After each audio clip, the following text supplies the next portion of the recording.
What's up everybody, Coach Trevor here. So today in this video, we're gonna talk about different rowing variations and then just hand positioning off of that, okay?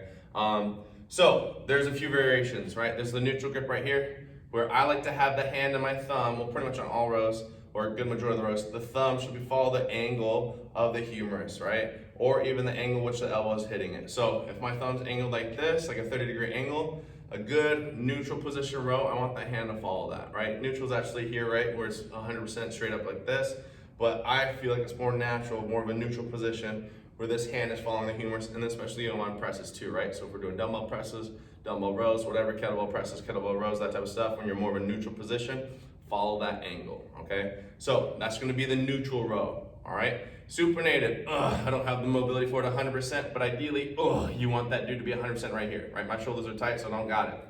So this is my supinated position. Pulling it back, same thing. Hand and elbow track each other, so I'm not offset like this, not offset like that, but that's gonna be the range of it. You're hitting a little more bicep on this one, okay? You can still hit lat, but hitting a little more bicep. I'm a big fan of semi-supinated, right? Because not everyone has this rotation, so it's basically neutral, supinated right here, semi-supinated is right on the outside of this, okay? So basically making a V. If you had two of them, you'd be making a V as if you're hitting a chest press or a row, all right?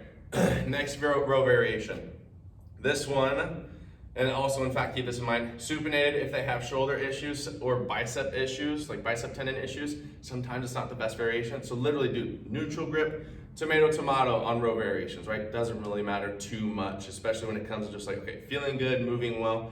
There's nothing wrong with just always hitting a neutral row, nothing wrong with that. And if they needed to do something where they're getting their shoulder elevated as they're doing a pull, there's better variations, right? There's wristband pull parts, there's W's, there's tons of stuff on TRX, okay? So you don't always have to stick with this one thing, right? So if you see supinated, or the next one that I'm gonna show, elbow out, which is not the best shoulder friendly exercise you're gonna hit. I don't like to go 90 degrees on this one. This elbow should be about right here, okay? So the angle on this, 90 degrees, boom, maybe like 70, right? This guy's 30, on a good position. You should be able to fit your fist between your elbow and your side. This one's gonna be about 70. This is gonna hit the rear delt just a little bit more on these, okay? So it's kind of like a variation between like a row and a back flat, but you're not extending your elbow out as much on the pull, okay? So elbow's gonna be like this, boom, pulling it back to here. Hand and elbow still track each other.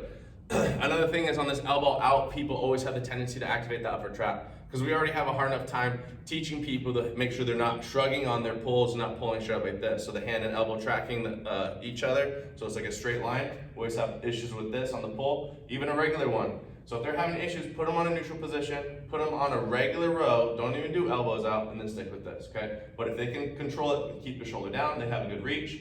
Palm is facing the same angle in which the humerus is gonna go. Do you see that? The angle of this hand like this. Okay, I'm not 100% flat, kind of angled a little bit. That's gonna be the angle of the humerus, so they stay in line. Hand and elbow, stay in line, humerus is right there. And of course, head of the shoulders not sticking out, not shrugging, okay, and then not dipping like this, some weird winging position, all right? So, those are different types of hand positioning on your rows, when it's appropriate, when it's not appropriate. If people have good positioning, not have any issues like in their neck, right, or even in like the wrist or the shoulder, then they should be good, okay? But always modify when you need to.